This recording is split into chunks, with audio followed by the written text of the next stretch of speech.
And welcome into a brand new edition of Believe in Panthers here on Believe Podcast Networks, brought to you by the fine folks over at FanDuel. Tobacco Road Sports Radio's Desmond Johnson in the house with the Panthers' all-time leading rusher, Jonathan Stewart. And we are in the middle of Hall of Fame week and preseason week number 1 for the NFL. Your Carolina Panthers kicking off the festivities against the Arizona Cardinals this Thursday in Canton in the Hall of Fame game as we celebrate the induction of our beloved linebacker Luke Kuechly into the Pro Football Hall of Fame. We've got a loaded show for you today. We won't keep you too long. Audio, respond, react. We've got some audio from head coach Dave Canales. We've got audio from Brant Tillis from the front office on a number of different things. And we'll get you caught up on all that. We'll get you ready for the weekend and Luke's induction on Saturday.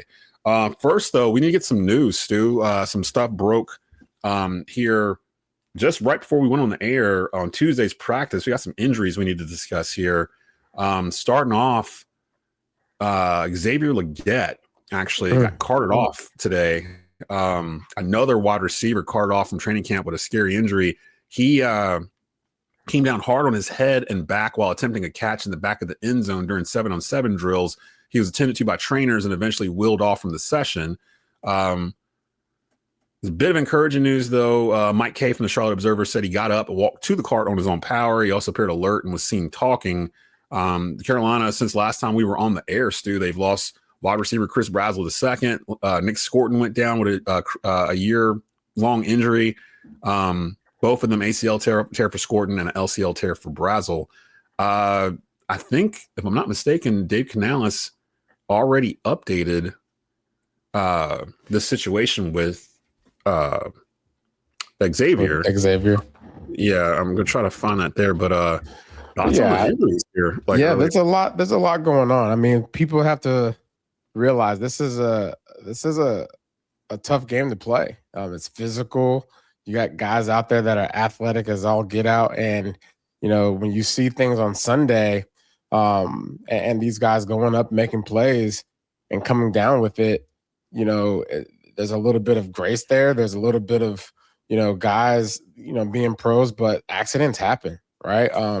And those accidents definitely happen very often early on during training camp where guys are still getting their footing, where guys are still finding their tempo. There's guys trying to make the team. There's guys trying to, find their motor, right? They're trying to find their grasp of the game. And sometimes, there's some misfires. And then obviously you have somebody as athletic as Xavier Legette. Haven't seen the play, but I can only imagine if he's going up for a ball and then coming down in a way that he gets injured, he was just trying to make an acrobatic play. And those things happen in practice, and there's collisions, and guys, tend to land on each other and get flipped upside down, whatever it is. It's a dangerous game. Things are going to happen. And unfortunately, Brazzell last week, and then you have Xavier Legette. Hopefully, it is a good sign that he did get up and he walked to the cart. So, and it is still early in the season. It's preseason. And he's not necessarily needed this week. Right. So, those are all good, signs, hopefully pointing in the right direction. I do have an update on him. They did update him. He was evaluated for a stinger. He was cleared from concussion protocol. Dave Canales said he went in, evaluated him, cleared him of a concussion. Looks like a stinger. So we're going to evaluate him more over the next day or so and just make sure he's in the right spot. He was not going to play Thursday night anyway, to what you were saying. And he did walk over to the cart on his own. He was smiling, laughing with some of his teammates as they carted him off. So it looks like it's going to be okay. Yeah. What is a stinger? Can you explain what a stinger is? And look, stinger's all in your shoulder, right? So it's like a pinch, right? If your joint in your shoulder. I've never had a stinger, by the way, because I wore the same shoulder pad since college football at Oregon. I know, If it ain't broke, don't fix it. Yeah, right. Yeah. But to my understanding, it's your shoulder. You're just like a kind of sensation or something. Like I guess it pinched a nerve or something. Yeah, nerve. Just I can't really give you a doctor explanation because I've never experienced one. But from what I know, from what I understand, it's hard for guys to lift their arm up, right? And as a receiver, you have to do those types of movements and whatnot. And then also engaging and blocking and all those types of things. But yeah, it's tough. You land on your shoulder and you got all that force and all that speed going in one direction. Things happen. So I think they'll do right by Xavier, and I think he's going to be fine. In my opinion, if it matters to anyone, he's going to be all right. There's everybody. Everybody's going to be all right. No. He's a tough guy. Now, he wasn't the only one that got hurt out of the receiving core today. Tight end Javon Sanders also had his day ended early on Tuesday. Per Dave Canales, he's been evaluated for what appears to be an ankle injury. Canales said, it looks like an ankle. He wasn't able to finish, but he had a great day, so we'll evaluate him and see where he's at. He's entering his third season. He was drafted in the same draft as Xavier Legette in 2024. So we're just – it feels like there's having these little minor – well, not minor. Scored was minor, and neither was Brazzell. But, this other stuff, I'm like, can we just get to the first preseason game without getting nicked up? I'll say this, man. Look, as long as it's not a high ankle sprain, we're going to be all right. Those stay for a while, right? Like, if you don't really get rid of them. Like, those are, you'd rather break your ankle than have high ankle sprain. I think I've had one in high school playing basketball, and like it just lingered for it stayed around all year. Yeah, it just never really got right. And high ankle sprain, it's like more like on the top part of your ankle, like the shin part of it. You want to know something though? These types of things happen every year for other teams, and we're catching it right now, right? Yeah, you can look at this as oh, woe is me. Why are we always going through this? Why can't we catch a break? Well, I can tell you who is catching a break. Guys like Bryson Tremaine. Guys like Jimmy Horn, right? Guys like what's his name? John Mechie, right? Yeah. This is an opportunity. These are opportunities for guys to come in and make a case and statement for themselves, because at the end of the day, they're pros too. So these are opportunities to showcase what they have in the tank and why they are in the league. And the same thing in that tight end room, right? Guys got to step up.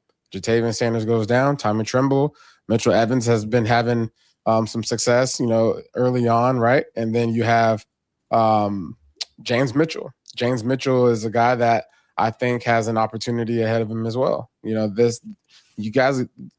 have a roster and a depth chart because of these instances. Guys are going to get injured. The next guy has to step up and come in and play.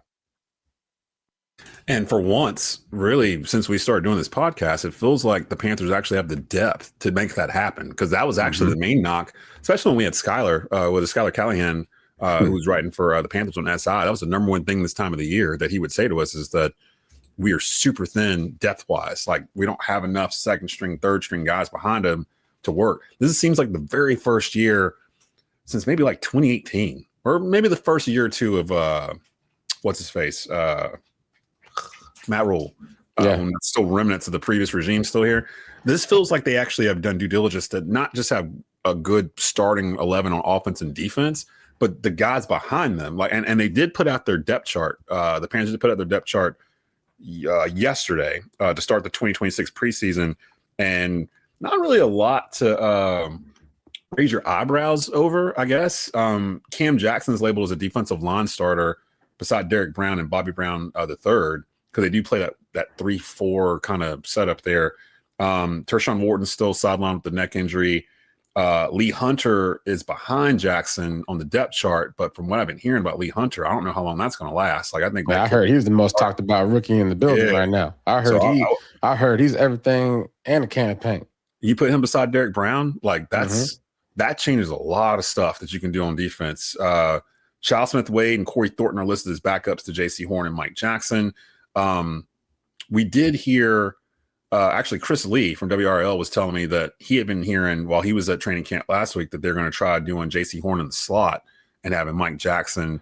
What's his name? You remember me talking about this last year? You did, and most, and I didn't think about it at the time, and he made a great point. He was like, nowadays a lot of the best wide receivers on a team play in the slot, so you kind of want your best cornerback cornering, at the slot. And I was like, damn, so you could have Willie, who we talk about a lot. And two, think about the willing and able tacklers, right?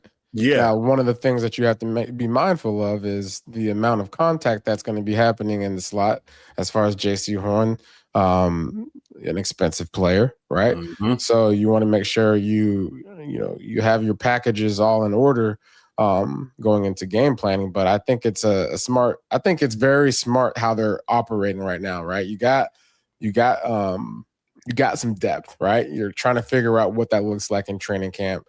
So if things pan out the way you want it to, you do have Will Lee, right? DB. You have Corey Thornton, right? Yeah. You have these guys that you've brought in. So now you're giving them access to get some rotation and get some familiarity in that secondary. So that way they have options. I'm trying to think of anybody that's on this depth chart that surprises me where they are, and nothing really. And it makes sense because people were asking me, do you think the Stars are going to play in the Hall of Fame game? I was like, no, it's an extra preseason game. It's literally the first week of August. I don't expect to see any of them playing. And Canales answered that question yesterday in terms of the starters. And I actually have the audio here from Dave Canales from Panthers.com talking about who would be playing in the Hall of Fame game on Thursday. Kenny will start the game off. For how long, I'm not sure, but we have a good number of guys, that'll be helping out early on in the game. Just because we don't want to overload any one particular group on our team. There are some competition battles for starting positions where guys will have an opportunity to play a little bit, but some of the guys we're expecting to be out there right off the bat, I think we won't play those guys in this game. Which I'm totally fine with. And you mentioned on our last show, you didn't want to see Jonathan Brooks out there unless the first string offensive line was in front of him, right? Yeah, I don't see him out there at all, really. Yeah, we don't need to see him. Now, it does say he's listed as second on the running back depth chart behind Chuba, which we expected. Mitchell Evans is second on the tight end chart behind Tommy Tribble. And Javon Sanders is actually listed on the third team. So that's a little interesting. But Mitchell Evans is probably the better blocker, I guess, out of the two. So that might be why. With Brazzell out, they have Bryson Tremaine and Jasim Reed behind Tet McMillan. They've got David Moore and John Mechie the third behind Jalen Coker. Xavier Legette was listed as the third starting wide receiver on the chart. So we're getting close. We're getting close to there where we'll have a better idea. And I imagine we're going to see those starters probably week 2 next week when we'll get you ready for that also. I did want to comment, Stu, that I run Tobacco Road Sports Radio up here in the Triad, and one of the things we do is high school football, and we're on one of the largest providers of live high school broadcasts in the state. And I found out yesterday, one of my top guys that actually covers Grimsley for me, he's the play-by-play guy for Grimsley up here, he just got hired at the University of Tulane to do football and basketball. And I was like, he was like bad about it. He's feeling sad. He's like, sorry, I hate to do this. I'm like, no. This whole thing was built for you to be a stepping stone to get tape and go find a job like that. So you did exactly what you're supposed to do. I don't expect anybody to stay with me very, very long. But because of it, it put me in a situation where I had to go and find some more talent to cover the top ranked team in the state. Grimsley hasn't lost a high school football game in 2 years. So I had to make sure whoever was on it knew what they were stepping into, that this was a big deal. So I needed to go someplace to find where'd you go? Not just recruits, but guys that took the extra mile to do this. So with the ZipRecruiter, I go to ZipRecruiter and I go over there and I can screen people. I can kind of figure out what exactly I want, and they can put the extra mile themselves beyond their resume to help me out in terms of selecting somebody, because it's a big role. So I can't just throw anybody in there. But I say that because ZipRecruiter has helped me a couple of times, and it can help you guys too. If you're looking to hire somebody for your stuff, just go to the link right there at the bottom. It's ZipRecruiter.com/audio. That is ZipRecruiter.com/audio. You'll be able to get some clients for yourself where you can actually get a candidate in there. I'm trying to find a little tagline. I messed it up. I'm trying to find where they are. My phone's not loading and everything. Here we go. So for ZipRecruiter is going to go the extra mile for you, because there you go. So he's going to make it up more. Because the people that actually sign up to be on ZipRecruiter is going the extra mile by making sure that they get hired. We got professionals in here. So like the ZipRecruiter, they have a new feature. Gets you the most interested qualified candidates first, so you meet the right people faster. It matches qualified candidates quicker. Candidates can tell you in their own words why they're interested in your job, and it's the #1 rated hiring site in the world, ZipRecruiter. So try them out. Meet great candidates who'll go the extra step for your job. 4 out of 5 employers who post on ZipRecruiter get a quality candidate within the very first day. Try it for free today at ZipRecruiter.com/audio. ZipRecruiter./audio. ZipRecruiter, meet your match at ZipRecruiter. So we got that in. And we'll have a FanDuel bet for you for the Panthers here in a little bit before we get out. But we do have the Hall of Fame game this Thursday. The Panthers will be in action. And although we won't see the starters, we do have some matchups that we're interested in. Kenny Pickett named the starter for this, as we just heard from Dave Canales. Is there somebody that you kind of want to see? Like, there's usually somebody once a year in the preseason where I'm like, okay, I need to see them more to see if they are what I think they are, and they'll get a chance in the preseason. Is there anybody, because you've been to some of these practices, you want to see them in actual uniform, live bullets, like how they react? Is there somebody in your mind? Oh, yeah. Jimmy Horn Jr. I want to see him. Okay. I would love to see what John Mechie looks like. I'm not sure if we'll see him. Yeah, I'm hearing a lot about him throwing with Bryce. Yeah. Like something. I feel like he's going to be on the team. I really do. I think he's going to be on the team. Yeah, I've seen some separation out there in practice and a little film study that I saw with Thomas Davis with the Panthers, covering what they've been doing. Lee Hunter, is this guy who we want him to be? Is he going to be who we want him to be? Right. Right. You know what I'm saying? We invested in a lot. If he'd be a steal, if he ends up being like a starter, like a defensive tackle, in the second round, like that would, man, like, and Dan Morgan we trust. And this man too, Brant Tillis, who's going to be doing some magic here soon, because we got to talk about Bryce Young, and he answered the questions about an extension for Bryce. He's going into year 4. Year 4 for Bryce, and they already gave him his 5th-year extension, and they basically said they don't know what his ceiling is. So it's not really, it'd be weird, it'd be wrong for us to give him an extension now, not knowing what his ceiling is so we can properly match it. And it actually was refreshing to hear it makes sense from the front office. We're not just going to throw him a Scrooge McDuck bag of money because it's time to. Like, we need to know what we're doing. Like, is he the guy? And I mentioned that on my radio show yesterday. What if he's not? Like, what if Bryce Young is the same Bryce Young he was last year? Like, I imagine you probably expect Bryce Young to take a step with the stuff in front of him. Like, he can't be bad Bryce week 1, awesome Bryce week 2, average Bryce week 3. Like, it can't be that. He's got to be like this, because if they're going to make a run, the next 2 years are it while he's on his rookie deal, right? And David Tepper actually was asked this question during he was in an interview session. And when he was basically said, how do you feel about the team? He said he feels like it's a championship team. Like he feels like they've got enough on this team to compete this year. And I'll be honest, Stu, I'm sitting looking at this defense. This defense might be a top 10 unit. Like, listen, the defense, all they needed last year was a little bit of pass rush. They was they was making movement towards the quarterback last year. They just wasn't getting to him. They didn't finish, maybe a hand in the face or around the ankles. Imagine if we had, a third, efficiency in the pass rush, right? This year, and I think we're going to find that, right? Our secondary was good enough last year to make things happen. Might be tough. They have just a little bit of help, like get to the quarterback a half a second quicker. That does a whole lot for that defensive unit. Or a linebacker that can actually cover the middle of the field. Devin Lloyd that can get to the middle of the field, which, by the way, that is going to be a treat to watch.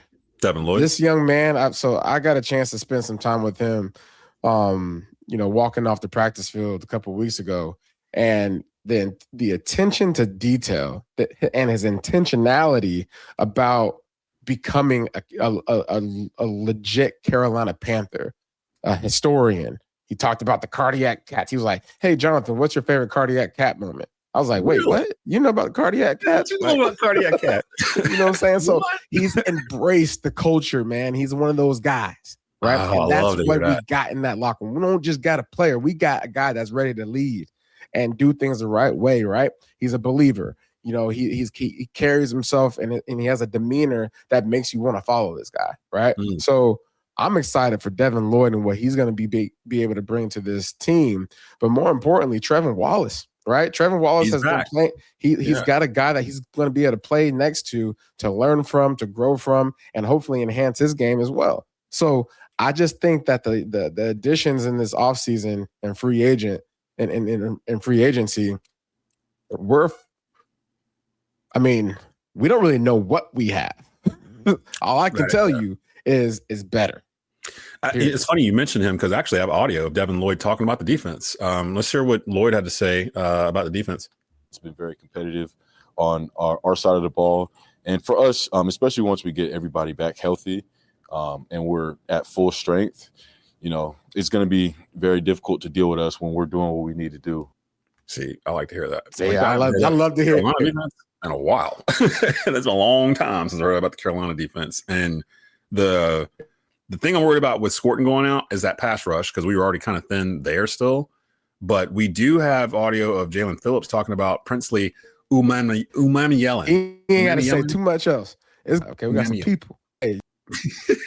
We got folks. We got some folks. I'm gonna run this real quick. It's it's Phillips talking about Princely here. About how he might be the best pass rusher on the whole team. I think he's probably the best pass rusher on our team. I think that he is extremely naturally gifted, and I think that as he continues to develop, he can be a very special player. I think that he already has crazy attributes, and he's definitely learning. He's young, so I'm excited to watch him grow. Seems like a big opportunity for Princely with Scorton out. He's probably gonna get more reps than he would have before.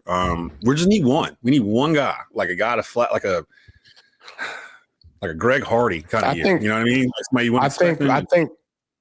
I think Princely's got a lot of talent. He's got so much bend in him, right? Like when you talk about bend, if you're an edge guy, you're not just a brute force speed guy, right? You got bend to you. That means you can get around that edge just enough to where you are a problem for the tackle, for the running back, for the tight end that's got a chip, for the quarterback that's going to be laying on his back. Princely is all that. Like Brian Burns. For those trying to think of what bendy mean, Brian Burns definition, like just tall, long, can get back there, but he can also bend around the guy on the corner to get there. But not like Reggie White was not bendy. Reggie White had that club thing where he would get out the way. Toss you. Get out the way. Just get out of here. I want to, before we get out of here, we do need to touch on it's not wins or losses, it's preseason, it's the Hall of Fame game, so we're not really worried so much about the outcome. We do want to know. Yeah, we want to know what we got, because before we start looking crazy, making predictions, we need to know that this isn't fool's gold. I feel like it's not. I feel like from what they've done the past 2 or 3 years, we really know this team, and for the first time in a long time, this is one of those preseasons where I feel like the majority of the roster is already set. Like this is really for like the last 5-6 slots on the roster. Where the past couple of years, it was like the last 10. We look at the receiver spot. We look at secondary. We look at who's going to step up at the edge, because obviously we only had 30 sacks last year. That's going to change. Yeah, that's going to change. Who's the third running back? I want to know who that is behind Brooks and HN. Not Dylan. I mean, AJ Dillon's you can carry 4, because Dylan's going to be a special teams guy. HN's a special teams guy. And then Dylan's a short yardage definite guy. Yeah. Like I'm bringing him in there so that way you can just get that yard. Yeah. Roles are starting to get assigned now, whereas before we didn't have enough people to assign roles. And that's the difference to me. Like this is, I don't know why the nation, I do know, but the nation, the pundits, they're picking. Vegas has it like 6.5 games or something. Actually, throw up that thing for FanDuel real quick. So the Panthers, these are the odds presented by FanDuel for regular season wins for this year for the Panthers.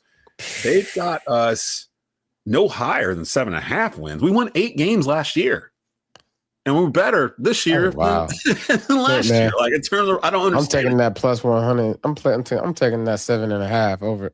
Over that plus 120, because I mean, what are we thinking? At least 10 wins probably for this team. We haven't done the schedule thing yet. We won't tell them yet. Yeah, they got to tune in later for all that. So go to sportsbook.fanduel.com and you can place your bets there. There's a lot of different prop bets and things like that on the Panthers. You can do that there. But yeah, I just want that over under just seems really low to me. But they always make us low. What does Vegas know? Yeah, they don't know. They don't know until they know. Is it even Vegas? Is it now just AI just coming up with all this stuff? Yeah, it's going to ChatGPT. What do you think the Panthers win total is going to be?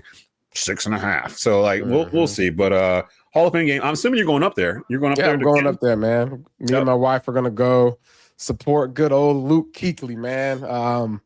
This will be my first time going to Canton, Ohio for any occasion. Okay. It'll surprise you how small it is. Like when you get out of the parking lot and you start walking around, the building itself from 77, you're like, oh, okay, it's a dome. You can see it very clearly. There's like an AstroTurf field outside in the front, but there's a couple Panther things in there. I think the Jake Delhomme Moose Muhammad pass in the Super Bowl 38. I think it's still the longest pass in Super Bowl history. I think. Oh yeah, and that was in there. I was told that me and D'Angelo are in there still. Y'all are in there for the 1100 yard. Yeah. Yep. Y'all are in there. I think Cam is in there for something. Yeah. But yeah, it's not just NFL, it's the Pro Football Hall of Fame. So you see like old Negro leagues, you see like the USFL. Oh, yeah, I can't wait to see that. Yeah, it's AFL stuff. Like it's really, if you're a diehard football fan, you got to go at least once in your lifetime and go. And I'm glad I've gone once. The stadium is right next door. Fawcett Stadium or whatever it's called. It's a high school stadium. It's literally a high school stadium. So when you pull up on it, it looks like it seats 2,000 people. But when you see it on TV, it's like, nah. When you pull up, you're like, oh, they play in there. I didn't realize it was in there. So you'll see all that. What time do they know? What time Luke is going to get inducted on Saturday? I know he's like the third player to get inducted. So this starts early in the afternoon, don't it? I think I'm gonna get there around like 11:45, something like that. So you're on all day. Yeah, it starts at noon. I'm gonna try to get there by 11:45. You know what? And then Drew Brees, got a chance to see him on the sideline too many times. He came back in the fourth quarter and whooped our tails. Man. Roger Craig, 49ers got a running back going into the Hall of Fame, big dog. Oh, Roger Craig, first running back in history, 1,000 yards receiving, 1,000 yards rushing in a season. Okay. And you got CMC. I wonder if CMC going to be watching. You know what I'm saying? I couldn't stand Roger Craig as a kid. I was a Cowboys fan, remember? Roger Craig was in my existence him, huh? He was over there terrorizing y'all. Roger Craig got 3 Super Bowls. Yeah. Roger Craig was a problem. Roger Craig was a serious problem. You got Larry Fitzgerald. Yep. The connector of all connectors. Adam Vinatieri's getting a kicker. Yeah. Beat us in a Super Bowl. Bittersweet. Yeah. Luke, Larry Fitzgerald, like you said, Drew Brees, Roger Craig. Is that it? 1, 2, 3, 4, 5? I guess so. So that's that'll be who's going in on Saturday. You can catch that. I'd imagine it's on ESPN. And I don't know how many people are aware of this, but if you have ESPN Unlimited, you now also have NFL Network. That went live yesterday, I think, because NFL Network bought 10% of ESPN or something like that. So now they've merged that into ESPN as well. So ESPN Unlimited right now has everything NFL. They have Major League Baseball's network now too. That's why they had some layoffs like last week. Some of those guys got laid off because they're incorporating in the NFL Network people that they were bringing in. So other people saying there's other reasons why they was getting laid off. Yeah, I wasn't going to go into that, but going back to this Hall of Fame. Luke Kuechly is the second youngest player ever to get enshrined. How old is Luke? Behind Gale Sayers. Wow.